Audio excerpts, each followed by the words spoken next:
Tu payes des charges pour ton activité et tu souhaiterais pouvoir les déduire. Tu veux offrir une voiture à ton neveu parce qu'il t'a fait le logo pour ta société. Qu'as-tu le droit de comptabiliser en charges déductibles? Je vais répondre à toutes ces questions dans cet épisode des 2 minutes de la compta.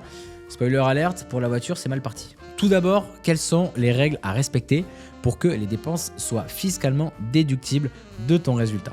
Eh bien d'abord, elles doivent être engagées dans l'intérêt direct de ton entreprise et évidemment être liées à son objet social. Elles doivent aussi être comptabilisées dans l'exercice durant lequel elle a été engagée et enfin tu dois pouvoir les justifier avec une facture. Mais pas plus de suspense, on arrive à ce qui t'intéresse. Les principales charges déductibles sont les suivantes. D'abord, on retrouve les achats de matières premières liées à ton activité, tous les achats de produits en vue de leur revente, donc les marchandises, les frais de repas, les frais de voyage et de déplacement, à condition que ce soit des déplacements professionnels liés à ton activité, toutes les dépenses liées à l'exercice de la profession, telles que les équipements de bureau, des vêtements de travail et tout autre frais professionnel.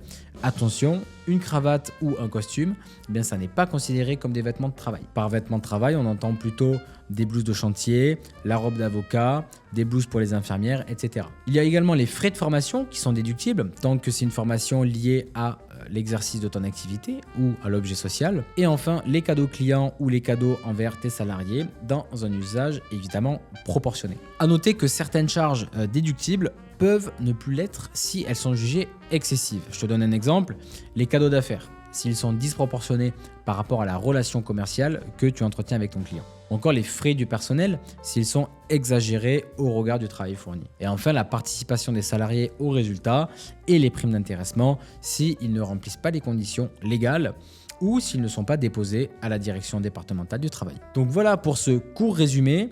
Là, je pense que tu as eu une bonne introduction au niveau des charges déductibles. Abonne-toi et pose-nous toutes tes questions en commentaire pour en savoir plus.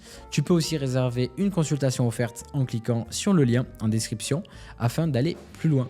C'est gratuit et non engageant. Profites-en. À très vite.